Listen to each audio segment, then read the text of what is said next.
Welcome to the English Corner.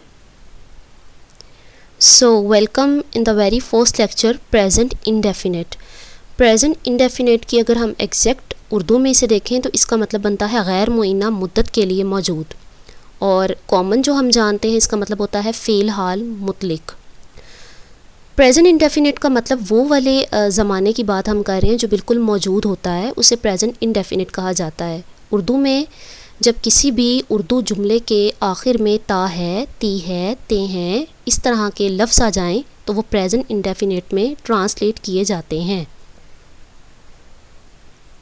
How can I easily learn? Yes, this is the very first question कि हम कैसे इस चीज़ को सीख सकते हैं। ये बहुत पहला टेंस है और बहुत इजी है, लेकिन फिर भी बहुत सारे स्टूडेंट्स को सीखने में प्रॉब्लम होती है।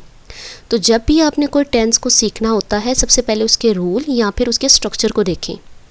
तो स्ट्रक्चर के अकॉर्डिंग सबसे पहले सब्जेक्ट, उसके बाद वर्ब जिसकी फ़र्स्ट फॉर्म हम यूज़ करते हैं प्रेजेंट इंडेफिनिट टेंस में, और उसके बाद ऑब्जेक्ट का यूज़ किया जाता है।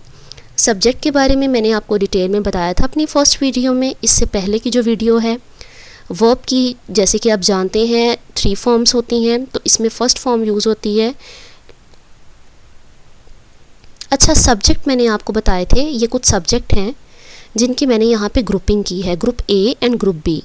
ग्रुप ए और बी को डिवाइड करने का जो मेन मकसद है ना वो ये है कि जो ये वाले सब्जेक्ट्स हैं ना, he, she, it, name and singular. Name से मुराद किसी भी चीज़ का नेम हो सकता है, किसी इंसान का, किसी जानवर का, किसी चीज़ का, एंड सिंगुलर मतलब कोई भी ऐसी चीज़ जो कि सिंगुलर हो यानी कि एक हो। जब भी हम सब्जेक्ट में इन सारे सब्जेक्ट्स को देखते हैं तो इनके बाद जो वर्ब यूज़ होता है उसके साथ एस और ई एस का एडिशन किया जाता है। और जब सब्जेक्ट्स ये हों आई, वी, दे, यू, प्लूरल कोई भी चीज़ जो कि एक से ज़्यादा हो उसे प्लूरल कहा जाता है। तो जब भी इन सब्जेक्ट्स के बाद वर्ब आता है उसके साथ एस और ई एस का एडिशन नहीं किया जाता। इन ग्रुप्स को आपने अपने माइंड में रख लेना है और उसके बाद ट्रांसलेट करना है अपने जुमले को। एग्ज़ाम्पल्स मैंने कुछ यूँ दी हैं।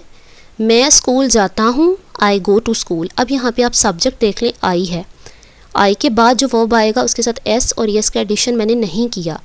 हम घर आते हैं, we come at home. We subject है तो हमने वर्ब के साथ एस और एस का एडिशन नहीं किया। तुम खाना खाते हो, यू के साथ भी नहीं हुआ। परिंदे आसमान में उड़ते हैं, मैंने आपको बताया था जब प्लूरल आ जाए तो उसके वर्ब के साथ भी एस और एस का एडिशन नहीं किया जाता।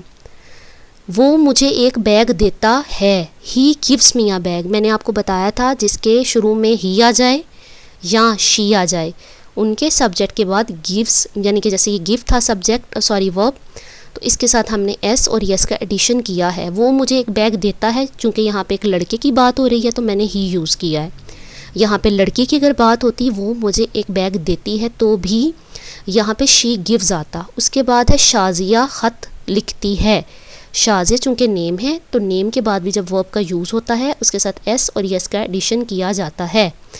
एस और ई एस मतलब कुछ वर्ब के साथ एस और कुछ के साथ ई एस का एडिशन किया जाता है। ये चमकता है, इट स्पार्क्स। परिंदा आसमान में उड़ता है, बर्ड चूँकि सिंगुलर है और इसके वर्ब के साथ एस और ई एस का एडिशन किया जाएगा।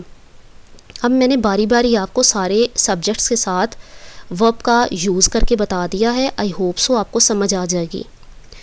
सिंपली ये अगर आप ग्रुप्स याद कर लेना तो बहुत ईजी हो जाएगा। इसके बाद कुछ मैंने एग्ज़ाम्पल्स आपको बग़ैर उर्दू जुमले में दी हैं ताकि आपको मज़ीद क्लियर हो जाए कि he, she, it, name singular वाला ग्रुप ये है, I, we, they, you and plural वाला ग्रुप ये है। He goes to school, she comes home, it eats mango, Amna looks at her, bird flies in the sky.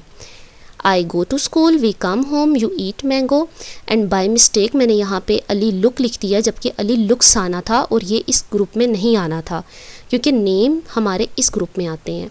तो ये by mistake है, इसकी वजह से कंफ्यूज मत होना। Birds fly in the sky चूँकि यहाँ पे प्लूरल है, जैसे मैंने पहले बताया कि प्लूरल के साथ हमेशा जब वर्ब आता है तो उसके साथ एस और एस का एडिशन नहीं करते। तो आप सिंपली इन ग्रुप्स को याद कर लें। आई थिंक आपको प्रेजेंट इंडेफिनेट की बिल्कुल क्लियर समझ आ गई होगी। अगर फिर भी समझ ना आए मेरी वीडियो को अगेन सुने, और फिर भी समझ ना आए तो मुझे कमेंट बॉक्स में कमेंट करके बताएं कि आपको किस बात की समझ नहीं आई। Thanks, subscribe for more videos. अल्लाह हाफिज़।